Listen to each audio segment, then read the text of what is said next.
Hello students, 12th class lesson number 13 Mahatma Gandhi and national movements.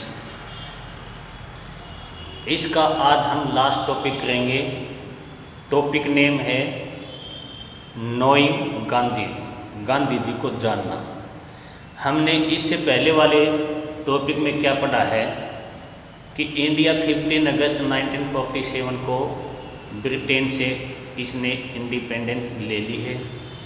लेकिन आपको एक बात समझनी है कि इसमें कोई डाउट नहीं है कि इसमें सबसे ज़्यादा कंट्रीब्यूशन महात्मा गांधी के 3 movement, non cooperation movement, civil disobedience movement और क्विट इंडिया मूवमेंट का है।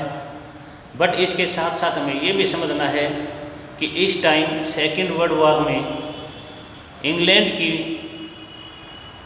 सेना, इंग्लैंड की मिलिट्री बहुत जो है वीक हो चुकी थी। इंग्लैंड की ट्रेजरी में पैसा नहीं था, यानी इंग्लैंड इकोनॉमिकली टूट चुका था। महात्मा गांधी के मूवमेंट चल रहे थे और साथ में लेबर पार्टी का बनना था जो इंपेरियलिज्म के अगेंस्ट थी। तो इस तरह से 15 अगस्त 1947 को इंडिया इंडिपेंडेंट हो चुका है।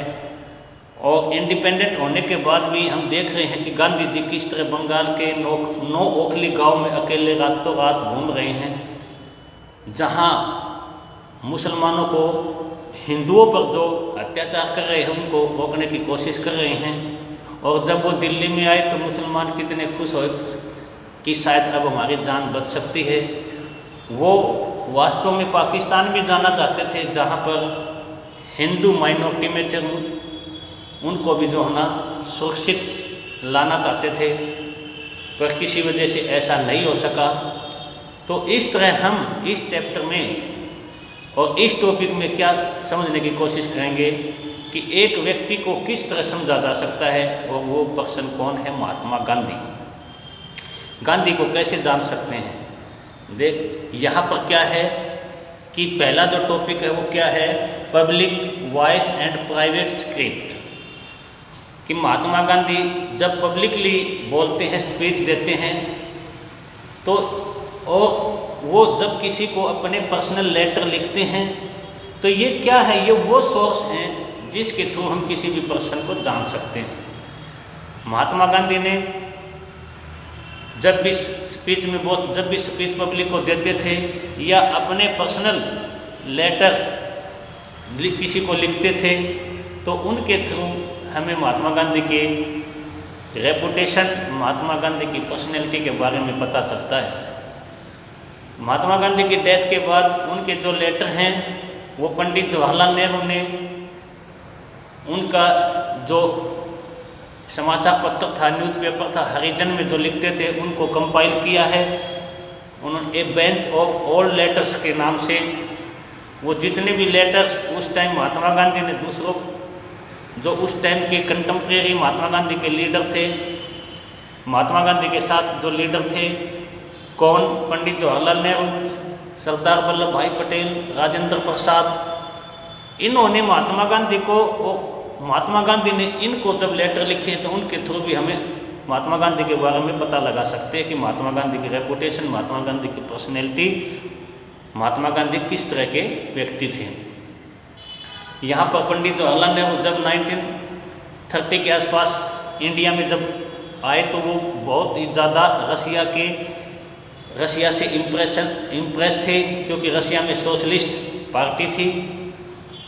तो यहाँ पर कुछ लीडर महात्मा गांधी से कंप्लेन कर रहे थे कि पंडित जवाहरलाल नेहरू जो है वो इंडिया के अंदर सोशलिस्ट चाहते हैं, उनके विचार जो हैं वो सोशलिज्म हो चुके हैं। और उन्होंने डॉक्टर राजेंद्र प्रसाद और सरदार वल्लभ भाई पटेल ने जब ये बातें महात्मा गांधी से की और पंडित जवाहरलाल नेहरू के बारे में ऐसा बताया, तो महात्मा गांधी ने जब 1 by 1 राजेंद्र प्रसाद और वल्लभ भाई पटेल को लेटर लिखे, तो उनके थ्रू हमें ये पता चलता है कि महात्मा गांधी का इनमें अपना कोई स्वार्थ नहीं था। क्योंकि महात्मा गांधी देश की आज़ादी के बाद भी किसी भी पद पर नहीं बैठे, तो हम ये अच्छी तरह से जान सकते हैं कि जो कभी दूसरों का बुरा न करने वाला किसी की बुराई नहीं कर सकता, ये हमें उनके लेटर से भी पता चलता है। तो इस तरह लेटर्स, जो लेटर हैं उनके थ्रू हम किसी भी व्यक्ति के बारे में पता लगा सकते हैं। इसी तरह हम यहाँ पर उस टाइम जब ब्रिटिश गवर्नमेंट थी तो महात्मा गांधी ने जो सिविल डिसोबीडियंस मूवमेंट चला रखा था, उस दौरान जो गवर्नमेंट को आफ्टर 2 वीक जो भी कॉन्फिडेंशियल रिपोर्ट मिलती थी, उनके थ्रू भी जो है ना महात्मा गांधी के बारे में पता चलता है कि महात्मा गांधी इंडिया में कितने स्ट्रॉन्ग पर्सन जो है ना हो चुके थे। यहाँ पर लॉर्ड विंडिंगली भी कहता है कि महात्मा गांधी नहीं होते तो शायद ये दुनिया बड़ी खूबसूरत होती।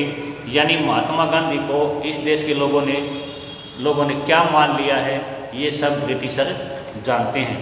इसके साथ साथ और भी सोर्स हैं जो हमें किसी भी पर्सन के या महात्मा गांधी के बारे में बताते हैं। इनमें से क्या है, फ्रेमिंग ए पिक्चर, यानी किसी भी बंदे के ऊपर कोई भी बायोग्राफी लिखी जाती है तो उससे भी हम उनके बारे में पता लगा सकते हैं। यहाँ पर महात्मा गांधी के ऊपर जो बायोग्राफी लिखी गई है उससे भी महात्मा गांधी के कैरेक्टर के बारे में, महात्मा गांधी के एज ए लीडर के बारे में, एक पर्सन के बारे में हमें पता चलता है। बट हमें लिखने वाले का ये पता होना चाहिए कि लिखने वाला लेखक कौन सी बातें जो है छिपा रहा है और कौन सी बातें एक्सपोज कर रहा है, इन बातों का भी ध्यान रखना पड़ता है। इसके साथ साथ नेक्स्ट जो टॉपिक हो क्या है, थ्रो पुलिस आइज, कि महात्मा गांधी कैसे थे। जब नॉन कोऑपरेशन मूवमेंट और सिविल डिसोबीडियंस मूवमेंट चला हुआ था तो इंडिया के अंदर पुलिस जो रिपोर्ट गवर्नमेंट को दे रही थी तो महात्मा गांधी के बारे में बता रही थी कि महात्मा गांधी डेली जो है ना सिविल डिसोबीडियंस मूवमेंट के दौरान किस तरह सुबह उठते हैं और कितनी जल्दी 10 किलोमीटर की जो रास्ता है उसको किस तरह वो आसानी से पार कर लेते हैं, और महात्मा गांधी के साथ किस तरह लोग जब भी उनको रास्ते में सुनते हैं तो किस तरह उनके साथ ज्वाइन हो रहे हैं और ये संख्या जो है ना बढ़ती जा रही है। ऐसी जो है ना ऐसी रिपोर्ट जो है ना पुलिस ने यहाँ ब्रिटिश गवर्नमेंट को दी है, जिसमें महात्मा गांधी को उन्होंने बहुत ही स्ट्रॉन्ग लीडर के तौर पर पेश किया है, जो एक कॉन्फिडेंशियल रिपोर्ट थी लेकिन ये बाद में हमारे लिए एक सोर्स बन गई। तो इस तरह हम और देखें कि इसका एक सोर्स और भी है जिसको हम न्यूज़पेपर कह सकते हैं। अब किसी भी चीज़ को, किसी भी पर्सन के बारे में जानने के लिए हमें उसको बहुत अच्छी तरह से उसका एनालिसिस कर लेना चाहिए। जिस तरह अब महात्मा गांधी के बारे में इंडियन अखबार कुछ लिख सकते हैं और ब्रिटिश अखबार जो है न्यूज़पेपर वो कुछ रिपोर्ट दे सकते हैं।